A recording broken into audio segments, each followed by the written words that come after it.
So let's do number 37 in 10.1, which gives us a function. F of x is the square root of x minus 2. And then they ask us complete the table, and they give us some x values and ask for the f's. Then they ask for sketch a graph and find the domain. Okay. Well, there's a child in here. I totally missed that. Okay, cool. She's learning. Yeah, it's She's trying to good. get her associates. She's getting her associates. We'll try. Yeah. Sage, keep me from swearing. Okay. So, if I want to, good. If I want to complete this table, how do I do that? Well, you put 2 in for all your x's. Yeah. Okay. So this is an input. So take this and put it in there. Right. So what do you get? 0. 0. You get square root of 0 is 0. Okay. When you put 3 in for x, what do you get? 1. You put 6 in. 2. Square root of 4 is 2 still. Look at that, new 2 right there. Cool. All right, and when I put 11 in, 3. I get a 3 up. I hope that table wasn't problematic, right? That was not the hard part? Okay, good. Sketch the graph.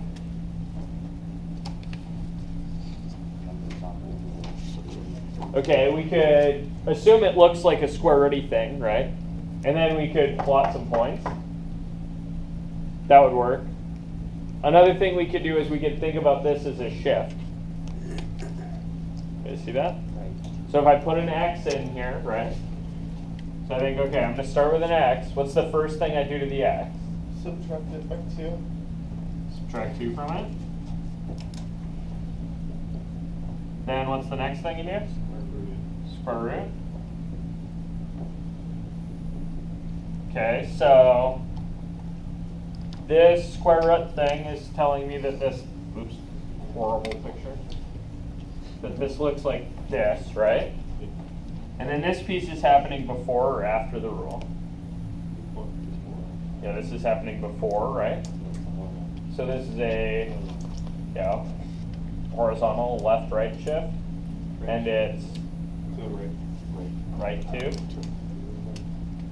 So we could graph by, okay, it went right 2, and then looks like this. Which is the same thing that we'd get, right, if we plug the points in and then connect the dots. Right, here's my first point. This is 2, 0. Goes all with that. Okay, so however you arrive at this picture, maybe label some axes and anchor it a little bit. X, Y, there's another point in here, which I missed a little bit. Right?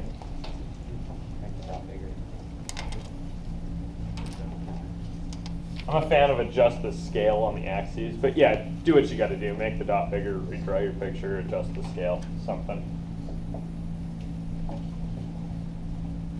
Cool. All right. Now I should ask, what's the domain? To infinity and beyond. To infinity and beyond. Oh, and these are supposed to be new 2's. Yeah. To infinity and beyond. What's the other bracket? Closed. How are you guys getting that? Are you just looking at the picture? Yeah. Can you get this without looking at the picture? Yeah, because anything below 0 you have a negative square root. Yeah. You guys see that? Really, we're looking for when is x minus 2 bigger than 0. So we're trying to kind of solve this little equation.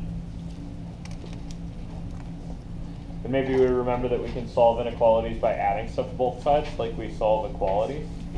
So we could add 2 to both sides, find out that x has to be bigger than or equal to 2. You guys see that? You want another way to interpret that? If we're trying to figure out where x minus 2 is bigger than 0, right? We could graph x minus 2.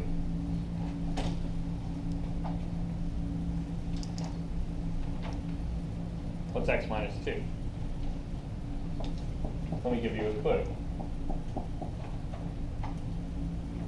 I'm gonna call it L for some reason. It's a line. It's a line.